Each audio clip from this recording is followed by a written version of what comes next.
4h25, de volta com o Bandeirantes Acontece. Hoje comigo, Bruna Barbosa, ao lado de Cláudio Zaidan. E estamos com o Cid Torquato também aqui conosco no Bandeirantes Acontece. O Cid que preside o Icon Libras. E hoje está aqui com a gente para falar de um assunto muito importante. Os conselhos de pessoas com deficiência e secretarias que são especializadas nessas questões, a importância que isso tem dentro dos governos. Cid, tudo bem? Boa tarde, bem-vindo aqui à Rádio Bandeirantes, bom falar com você. Oi, Bruna, boa tarde Zaidan, boa tarde a todos. Cid, tudo bem? Tudo bem? Pois não. Fala tudo uma coisa ótimo. para mim. Agora, no comecinho de abril, está prevista a eleição do Conselho Estadual para Assuntos da Pessoa com Deficiência aqui em São Paulo. Como é que funciona essa eleição? O que a gente espera desse resultado? Já dá para falar alguma coisa? Quantas pessoas devem ser eleitas? Como é que isso deve funcionar? Bom, uma boa notícia é que as inscrições para votar na eleição, que vai ser no dia 9, foram estendidas até dia 1º. Então, os interessados em conhecer mais sobre o Conselho Estadual, né, de Assuntos Relativos das Pessoas com Deficiência, que visitem o site do Conselho, fácil encontrar no Google, né, e quem quiser se inscrever para votar, pode se inscrever, né, seguindo as regras lá estabelecidas. Né. Esse é o conselho, na verdade, mais antigo de todos. Né. Ele data de... Deixa eu ver aqui na minha cola, que é muita informação aqui. Desce aqui para mim. É muita informação. Esse conselho é de... Não, vale sempre aquela olhadinha na cola. Sim, porque é de 84. Né? Ele foi criado em 84 e é o pioneiro no Brasil. Né? Infelizmente, todas as cidades brasileiras e estados, né, deveriam ter seus conselhos de pessoas com deficiência. Eles são muito importantes, mas nem todos têm. Aqui em São Paulo, dos 645 municípios, 147 têm conselhos municipais registrados. Eles são, e o Conselho Estadual é o catalisador disso tudo, né? Mas agora, por força aí de um programa da Secretaria de Estado dos Direitos da Pessoa com Deficiência de São Paulo, né, o programa Cidades Acessíveis, para participar do programa, o município tem que ter um conselho. Então, recentemente, o Conselho Estadual recebeu cerca de 400 novos pedidos, né, o que é uma boa notícia, né, por um lado, mas por outro, eu estive falando hoje com a presidente Letícia, do Conselho Estadual, e ela me disse que muitos deles criaram um conselho só para ter acesso aos recursos e na verdade, não foram criados da forma como tem que ser criados e não, na verdade, não vão ser aprovados.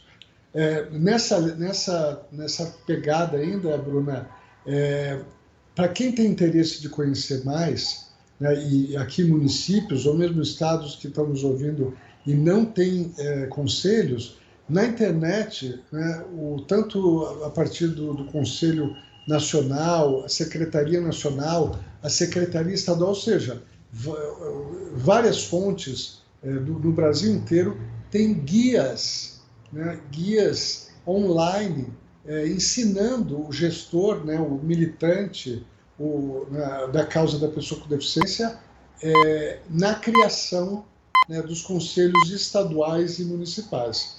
Então tem vasta literatura, tem apoio de tudo quanto é lado, falta, né, muitas vezes a vontade política, né, dos gestores e mesmo do movimento das pessoas com deficiência, né, nas cidades no Brasil inteiro, de quererem protagonizar e quererem participar dessas questões públicas, de políticas públicas tão importantes, né, para a população com deficiência no Brasil. Cid, boa tarde. Você falou a respeito desse problema da formação de alguns conselhos, né, com interesses que nada tem a ver com a finalidade real. E no caso das secretarias municipais, estaduais, muitas vezes, como acontece com todas as secretarias, né, de saúde, de educação, você tem cabide de emprego, você tem muitas vezes a distribuição entre os partidos que apoiam o prefeito ou o governador, etc. No caso dessas secretarias para pessoas com deficiência, esse problema acontece também? Zaidan, boa pergunta, viu? Eu, quando fui secretário municipal da pessoa com deficiência de São Paulo, felizmente não tive esse tipo de problema. Tanto, né, o então prefeito João Dória e depois o Bruno Covas, por algum motivo, assim, respeitaram a minha autonomia, ou confiaram na minha autonomia, na minha capacidade de gestão, e eu não tive nenhuma ingerência, ou seja, nenhum pedido de emprego por ninguém. Isso também pode ser reflexo, Zé, da importância que as pessoas dão a essas secretarias. Né? As secretarias, elas não são secretarias, infelizmente, do primeiro escalão, né? Como educação, elas acabam sendo meio secretarias, né, secretarias lado B, menos importantes do que as outras. É uma pena, né? Eu, felizmente, em São Paulo, eu não posso reclamar. Eu tive um orçamento bastante respeitável e consegui fazer todos os projetos e programas que eu tinha me proposto. Mas eu escuto, para ir Brasil afora, muitas reclamações de secretarias que existem, mas não têm orçamento. Então, elas dependem aí da articulação com as outras secretarias. Deixa eu falar um pouco dessa questão das secretarias, que é importante. Eu falei de criação de conselhos, disse que o primeiro conselho foi criado aqui em São Paulo, o Conselho Estadual, e a primeira secretaria a ser criada, na verdade, no Brasil, não foi nenhuma secretaria, foi a CORD, que era a Coordenadoria da Pessoa com Deficiência, que foi criada em 86, depois da criação do nosso conselho. Mas a CORD foi importante, muito importante para as políticas públicas em prol das pessoas com deficiência no Brasil, enquanto ela existiu. Existiu até 99, daí foi criada a Secretaria Nacional dos Direitos da Pessoa com Deficiência, e junto com a Secretaria Nacional também foi criado o CONAD, que é o Conselho Nacional da Pessoa com Deficiência. Eu já tive a honra de fazer parte desse conselho no passado. Né? Voltando à questão das secretarias, a primeira secretaria de fato a ser criada no Brasil foi a Secretaria Municipal da Pessoa com Deficiência aqui de São Paulo, criada em 2005. Depois, em 2008, o Serra, que como prefeito criou a Secretaria Municipal, né, por muita influência da Mara Gabrilli, nossa senadora, hoje senadora, né, então ela era suplente de vereador em São Paulo, e 3 anos depois foi criada a Secretaria de Estado dos Direitos da Pessoa com Deficiência de São Paulo. A partir daí, municípios aí, Brasil afora, poucos, não muitos, e alguns estados também criaram suas secretarias.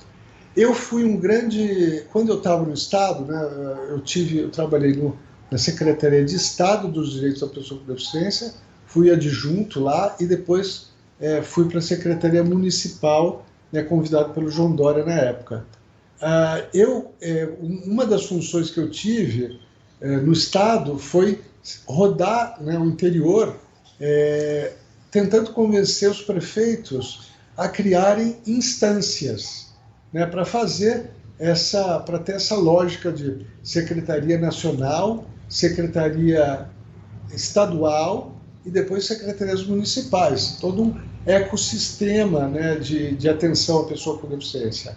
E consegui, tive êxito, várias prefeituras criaram, acho que na época cerca de 50 prefeituras criaram, e várias criaram secretarias, algumas criaram coordenadorias, diretorias, né, e tudo bem, né, porque o mais importante, é muito importante isso, né, é ter, né, algum ponto focal para as questões relativas às pessoas com deficiência nos municípios, né, para que as políticas públicas possam acontecer. Por que eu falo isso? A gente vem debatendo isso, já você sabe aqui, que sexta sim, sexta não, porque as pessoas com deficiência e os direitos delas ainda estão muito longe de serem atendidos na sua, talvez na sua plenitude é exagero, mas no mínimo possível e desejável. Tem muita coisa a ser feita.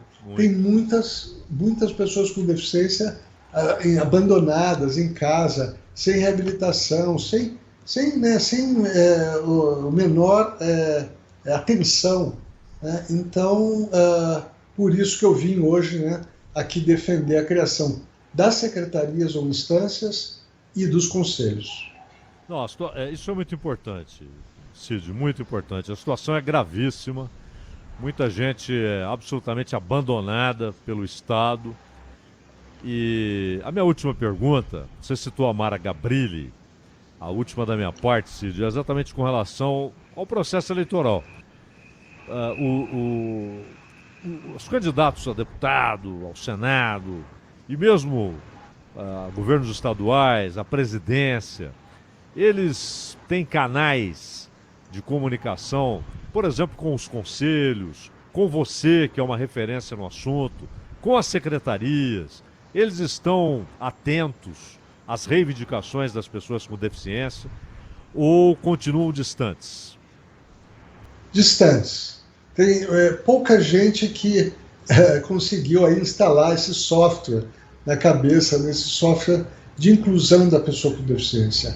E pouca gente tem a dimensão de que essa inclusão é importante para todo mundo, para a sociedade como um todo, para a sustentabilidade do sistema.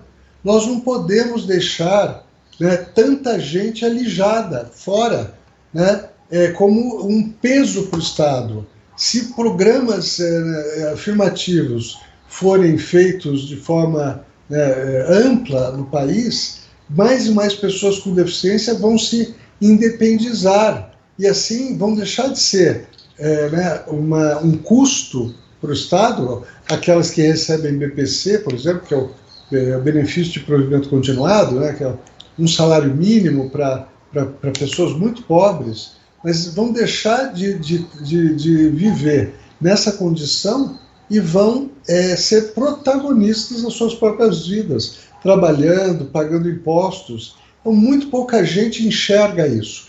A coisa tem mudado, né? O fato da Mara Gabrilli, né, uma grande referência para a gente, ter, né, essa carreira brilhante que ela já teve e tem tido, influencia positivamente.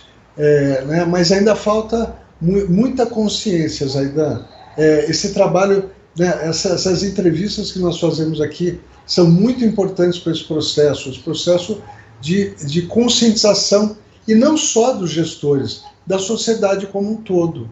Né? Muita gente ainda tem preconceito, pensa na pessoa com deficiência como pessoas incapazes. Né? E a gente tem que mudar essa percepção. Né? As pessoas com deficiência devidamente reabilitadas, com as tecnologias assistivas necessárias, elas podem performar como qualquer outra pessoa.